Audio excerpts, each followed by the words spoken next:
ሰላም ውድ የቻናሌ ቤተሰቦች እንዴት ናችሁልኝ? እኔ በጣም ደህና ነኝ። ዛሬ እንግዲህ እንደምትመለከቱት አደይ አበባን ቁልቁል እየተመለከትን ነው የምንገኘው ከላይ ህንፃ ላይ ሆነን ማለት ነው።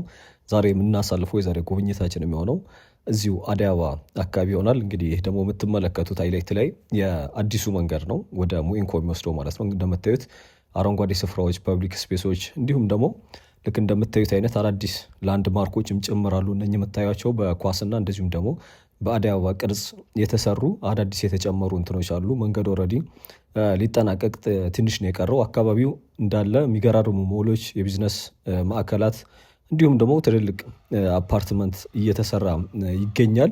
እንግዲህ አካባቢው በጣም ሞቅ ያለ ነው። መስቀለኛ መንገድ ላይ ነን ያለ ነው። ፊት ለፊቱ ወደ አዲሱ ቺቺኒያ የሚባለው አቅጣጫ ወይ ደግሞ ወደ አክሱም ሆቴል የሚወስደው ነው።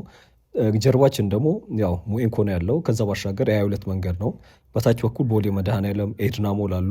እንግዲህ እኛ ተሻግር ያለውኝ የ22 መንገድን ይዤ ያለው እንደምታዩት ከሳይክል መንገድ ውጭ ሙሉ ለሙሉ እየተጠናቀቀ የሚገኝ መንገድ ነው። እስኪ ዛሬ ደግሞ እንግዲህ አንዳንዴ ከላይ ሆነ እንመልከትና እዚህ ህንፃ ላይ ወጥቼ እንግዲህ ጥበቃውን ልጠይቀውና ወደ ላይ ወጣና አካባቢውን ዙሪያው ምን እንደሚመስል አስመለከታችኋለሁ። እስከ መጨረሻው አብራችሁኝ ነው። ሰላም ነው አባ? ሰላም። እዚህ ገብቼ ልቅረጽ? ከላይ ወጥቼ ልቀርጽ ፈልጌ ነበር። እሺ ኢንጂነሩን ላስፈቅድልህ? እሺ አስፈቅድልኝ። እሺ ያኔ ሰላም፣ እንዴት ነህ? እሺ እንዴት ነህ? አለን። ምን ነበር? አይ ስቴዲየሙን ከላይ ሆኜ ልቀርጽ ፈልጌ ነበርና እናንተ ህንፃ ላይ ወጥቼ እንድቀርጽ ትፈቅድልኛለህ? ለምን ነበር ያልቀርጸው? አይ ለዩቲዩብ ቻናል ነው። ዩቲዩብ አለኝና ሰፈሮችና ትልልቅ ፕሮጀክቶችን አስጎበኛለሁ። ፈቃዳችሁ ከሆነ ከእናንተ ህንፃ ላይ ለመቅረጽ ነው። ኦኬ ይቻላል። ሆቴል ነው እንደምትገነቡት? ሆቴል አይደለም። ኔሽት ፕሮፐርቲስ የሚባል ድርጅት የሚያስገነባቸው የንግድ ሱቆችና የመኖሪያ ቤቶች ናቸው። ኦኬ። እንደምታቸው ሱቆቹ ወደ ማለቅ ደረጃ ላይ የደረሱ ናቸው። ወደ ላይ ደግሞ የመኖሪያ ቤቶች ናቸው። ከፈለክ ላሳይህ። እሺ ደስ ይለኛል። ይሄኛው እንግዲህ ባለ 2 ሜትር ሳምፕል ሃውስ የሰራ ነው። እንግዲህ እንደምታየው ውስጥ ላይ ያሉ ክፍሎችን ደግሞ ገብተህ መቅረጽ ትችላለህ። ሜታ ክፍሎችን ዋው በጣም ነው የሚያማምሩት። ቤቶቹን እያያቻቸው ነው። መኖርማ እዚህ ነበር። የምር በጣም ነው የሚያምሩት። ኦኬ ኦፕን ኪችን ነው ያው እንደምትመለከቱት ማለት ነው። በጣም ነው የሚያማምሩት ቤቶቹ። ጥራት ያላቸው ቤቶች ናቸው። የሰራተኛ ክፍል ለብቻ አላቸው። ከዛ ባሻገር እንግዲህ ባለ 2ም ባለ 3ም እንደፈለጋችሁ አሉ። ቤቶቹ በጣም በጥራት እየተሰሩ የሚገኙ ቤቶች ናቸው እንደምትመለከቱት ማለት ነው። እንግዲህ አደይ አበባ ስቴዲየም ፊት ለፊት ላይ ነው የሚገኘው። መስኮት ላይ ሆነን እስኪ አደይ አበባ ስቴዲየምን በቀጥታ ያው እንግዲህ እነሱ ህንፃ ላይ ነኝ ያለሁት። እንግዲህ አደይ አበባ ስቴዲየም 2027 ያው ይጠናቀቃል። ሀገራችንም ኮፕ እንደምታዘጋጅ ይታወቃል። ኮፕ 2027 በባለፈው የአደይ አበባ ውስጡን ካየንበት ቪዲዮ ላይ እንደነገርኳችሁ መስከረም ላይ ድረስ ይሄ ስቴዲየም ወይ በተለይ ጣሪያው አካባቢ ተገጥሞ ያልቃል። ከዛ ባሻገር እንግዲህ ኮፕ 2027 ላይ ደግሞ ሀገራችን ትልቁን የኮፕ 2027 ማዘጋጀቷን ተከትሎ በርካታ ፕሮጀክቶች እየተጠናቀቁ ወይም ደግሞ ይጠናቀቃሉ። ይህ ስቴዲየም ደግሞ በ2027 ሙሉ ለሙሉ ይጠናቀቃል። እንግዲህ የነሱ መስኮት ላይ ሆኜ ነው እንግዲህ እየተመለከት ነው ያለ ነው ማለት ነው። ይህ ህንፃ በነገራችን ላይ በተለያዩ አቅጣጫዎች ከሁሉም አቅጣጫ ማለት ነው አየር ማግኘት እንድትችሉ ወይም ደግሞ አካባቢውን መጎብኘት እንድትችሉ ተደርጎ እየተሰራ የሚገኝ አፓርትመንት ነው።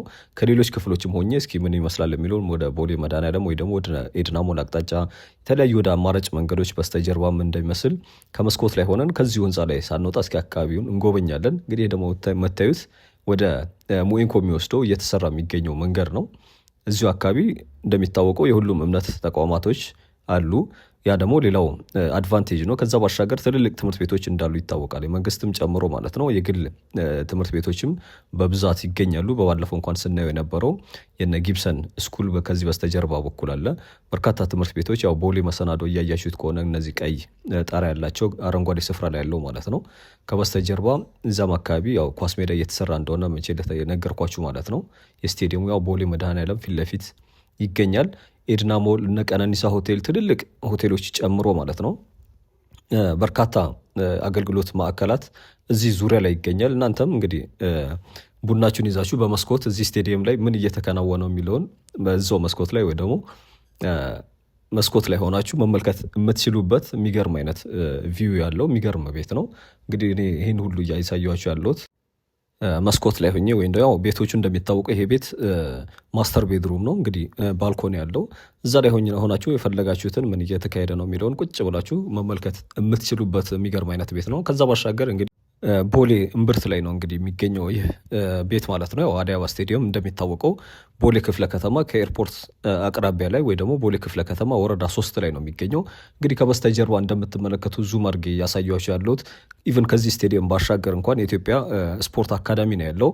እዚህ ዙሪያ ላይ እንዳለ ሙሉ የሆኑ የኦሎምፒክ እንደዚሁም ደግሞ የአትሌቲክስ ስፖርቶች የሚከናወኑበት ትልቅ የስፖርት ዞን ነው ማለት እንችላለን። እንደሚታወቀው የኢትዮጵያ ስፖርት አካዳሚ ላይ በርካታ ነገሮች በርካታ የእግር ኳስ ጨምሮ በርካታ አትሌቲክስ የሚከናወኑበት ነው። እንግዲህ በሌላኛው መስኮት ደግሞ እንግዲህ ስትወጡ ያው እንደምታዩት ያው ኤድና ሞል ነው ያለው። በፊት ለፊታችሁ ምንድነው አዲስ አበባ ስቴዲየም፣ በጎናችሁ ደግሞ ደስ ቢለው በነገራችን ላይ ቤት መስቀለኛ መንገድ ላይ ነው የሚገኘው። በዚህም በቀኝ በኩል አሁን ዞሬ ወደዚህ ዝቅ ብዬ ያስመለክታችኋለሁ ከላይ ስለሆንን ማለት ነው ምን ያክል መስቀለኛ መንገድ ላይ እንደሆነ ትመለከታላችሁ። አሁን እዩት ያለበት ሎኬሽን ማለት ነው። በግራ ወደ ኢንኮኖሚ የሚወስደው፣ በቀኝ በኩል ወደ አክሱም ሆቴል ወደ 22 የሚወስደው ነው።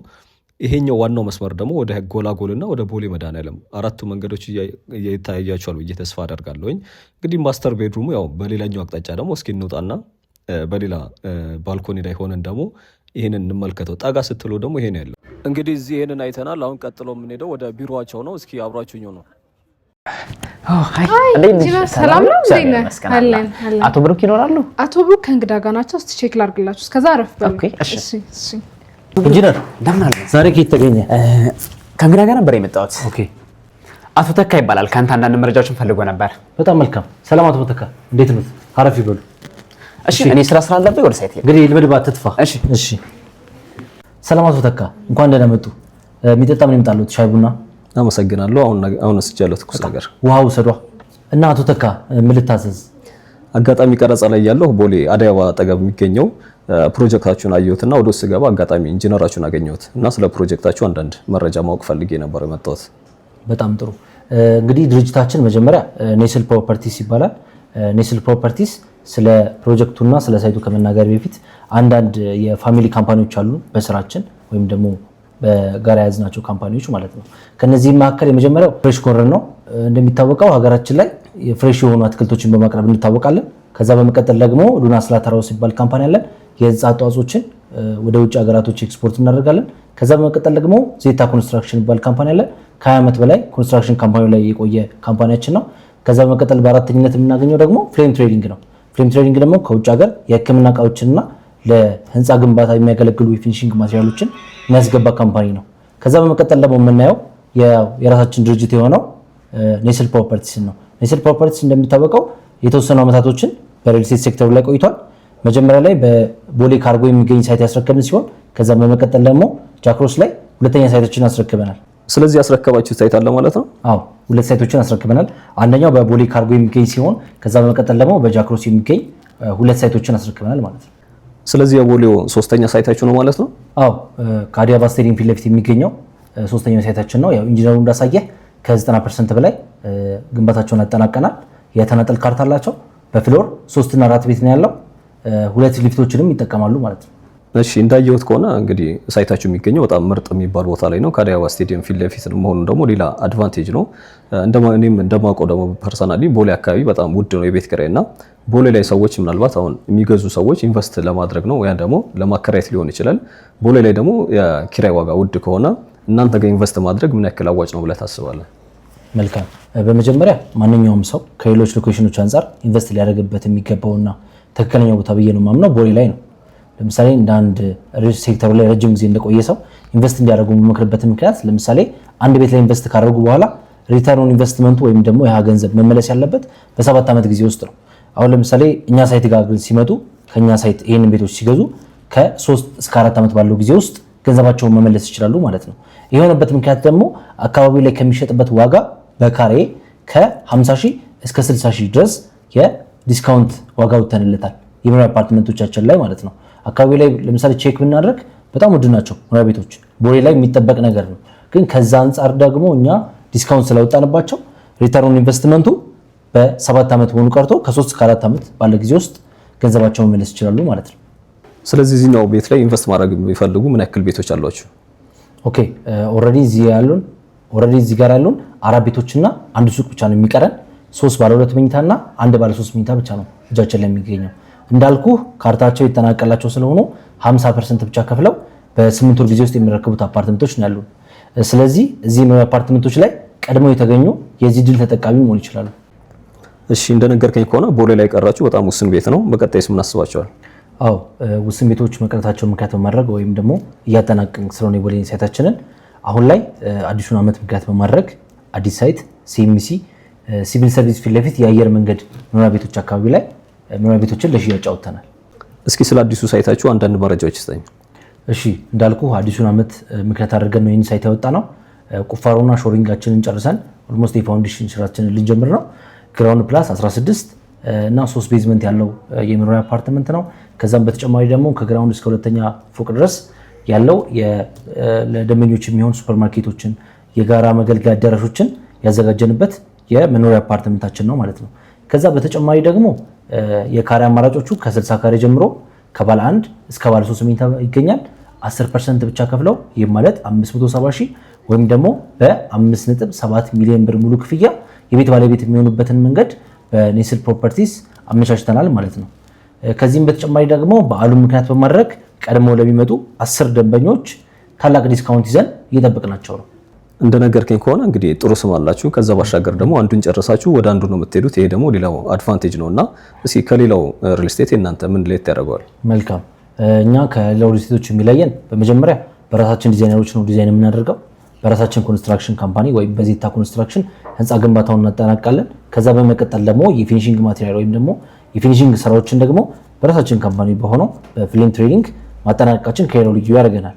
ከዛ በመቀጠል ደግሞ ያው ሪል ስቴት ሴክተሩ ላይ ብዙ ጊዜ እንደ ችግር የሚነሳው የካርታ ጉዳይ ነው። ደንበኞች ከመረከባቸውን በፊት ሆነ ከተረከቡ በኋላ ካርታ የመዘግየት ነገር ብዙ ጊዜ ይታያል። እኛ ጋር ግን ለምሳሌ የቦሌ ሳይታችን ላይ 100% ለከፈሉ ደንበኞቻችን መኖሪያ አፓርትመንቶችን ሳናስረክብ የተናጠል ካርታ ለደንበኞቻችን ሰጥተናል። ይህ ማለት 100% ለከፈሉት ማለት ነው። ከዛ በመቀጠል ደግሞ በሶስተኛነት የምነግርህ አንድ ፕሮጀክትን አጠናቀን ነው ወደ ቀጣይ ፕሮጀክት ሽያጭ የምናወጣው። እንዲሁም ደግሞ አዲስ ፕሮጀክት ወይም ደግሞ አዲስ ሳይት ስናወጣ 1-2 ስቴፕ የስራውን ሂደት ከፍ አድርገን ነው የምንጀምረው። ለምሳሌ የሲኤምሲ ሳይት ካነሳን ሾሪንግ እና ቁፋሮን ጀምረን አሁን የፋውንዴሽን ስራ ለመጀመር በዝግጅት ላይ ነን። ጥሩ። እሺ እንግዲህ ስለ ነስትል ፕሮፐርቲስ ጥሩ መረጃዎችን ሰጥተኛል። ምናልባት በመጨረሻ ይቀራል የምትለው ወይ ደግሞ ለተመልካቾች ማካፈል የምትፈልገው መረጃ ካለ? እሺ እንግዲህ ለደንበኞች በመጨረሻ ላቸው የምፈልገው ነገር የመጀመሪያው የቦሌ ፕሮጀክቶቻችን ላይ ቅድም እንዳነሳሁት በጣም ጥቂት የሚባሉ ቤቶች ነው ያሉን። እነዚህ ቤቶች ደግሞ የተናጠል ካርታ ያለቀላቸው ስለሆኑ የዚህ ቤቶች ፈጥነው ተጠቃሚ እንደሆኑ ጋብዛለሁ። ከዛ በመቀጠል ደግሞ የሲኤምሲ ሳይታችን ላይ ለ10 ቤቶች ብቻ አዲሱን ዓመት ምክንያት በማድረግ ያወጣነው ዲስካውንት ስላለ የዚህ ዲስካውንት ተጠቃሚ እንዲሆኑ ታች ባለው የድርጅቱ ስልክ በመደወል የዚህ ድል ተጠቃሚ እንዲሆኑ ጋብዛለሁ። የቦሌውን ጨርሰን እንግዲህ ሲኤምሲ ሲቪል ሰርቪስ ተገኝተናል። ያው ይሄ ፊት ለፊት የምትመለከቱት በግሪን ኤሪያ የተሞላው ስፍራ ነው። እንግዲህ ይሄ ሲቪል ሰርቪስ የሚባለው ተቋም ያለበት እንግዲህ እዚህኛው ደግሞ ያለው ሳይታቸው ከዋናው መንገድ ወይም ደግሞ አሁን እየሄድኩ ካለሁበት ዋናው አስፋልት የተወሰነ ወደ ቀኝ በቀኝ በኩል ገባ ይላል። ገባ የሚለው ግን ያው አስፋልት ራሱ ነው። ወደ ፊጋ የሚወስድ አማራጭ መንገዶች ያሉበት ወደዛ አቅጣጫ ይወስዳል። ምናልባት እዚህ አካባቢ ያላችሁት በደንብ መትረዱት ይመስለኛል። የዚህ የአየር መንገድ ቤቶች የሚባሉት የሚገራርሙ ቤቶች ያሉበት ከሱ ፊት ለፊት ነው እንግዲህ አዲሱን ሳይታቸውን እየሰሩ የሚገኙት። የተወሰነ እንደውም ፕሮግረስ እያደረገ ይገኛል። ቀደምም እንዳለን ሱፐርቫይዘሩ እንግዲህ አንዱን ቤት ሳያጠናቅቁ ወደ ሌላው ሙቭ አያደርጉም። ያም ኦልሬዲ ያኛው ቦሌ ላይ ጥቂት ቤቶች እንደቀራቸው የተጠናቀቁ አይነት ማለት ነው። እነሱን እያየን ነበረ። ምናልባት እዛ ኢንቨስት ብታደርጉ በጣም አዋጭ ከሚሆኑ አካባቢዎች አንደኛው ቦሌ ላይ ነው። ምንም ጥያቄ የለውም። ለማላከራየው እንኳን ብትሉ ለፈለጋችሁት ነገር ቢሆን አዲስ አበባ ስቴዲየም ፊት ለፊት ወይ ደግሞ ኤድና ሞል፣ ቦሌ መድኃኔዓለም እነዚህ መሀል ላይ አቅራቢያ ላይ የሚገኝ ፕሮጀክታቸው ነው። እዛ ጥቂት ቤቶች ናቸው ያላቸው። ያንን መጨረሳቸው ተከትሎ ይሄኛው ፕሮጀክት ጀምረውታል። እኔም እሱን ለማሳየት እንግዲህ ከዚህ ከዋናው አስፓልት ተነስተን በቀጥታ ወደዛኛው ቤት እንደርሳለን፣ ወይ ደግሞ ፕሮጀክታቸው ሳይቱ ያለበት ማለት ነው። እንግዲህ ጥቂት ነው የቀረን። ከአስፋልት ምን ያክል አቅራቢያ ላይ ነው ያለው ሎኬሽኑ ዙሪያው እንድታዩት በሚል ማለት ነው። እንደምትመለከቱት ይሄኛው መንገድ በኮሪደር ሙሉ ለሙሉ ተሰርቶ ያለቀ የሳይክል መንገዱ ሰፊ የሆነ የእግረኛ መንገድ የሸክላ መንገድ ያለው አካባቢ ነው ያለው። ግሪን ኤሪያው በጣም ሰፋፊ መንገዶች ያሉት አስፋልት ማለት ነው። እንግዲህ እዛ የዚህኛው ፕሮጀክት ላይ ምን ያክል አካባቢው መሀል ከተማ እንደሆነ ዙሪያው ምን እንደሚመስል ላስመለክታችሁ ነው እንግዲህ እዚህ የተገኘሁት ማለት ነው።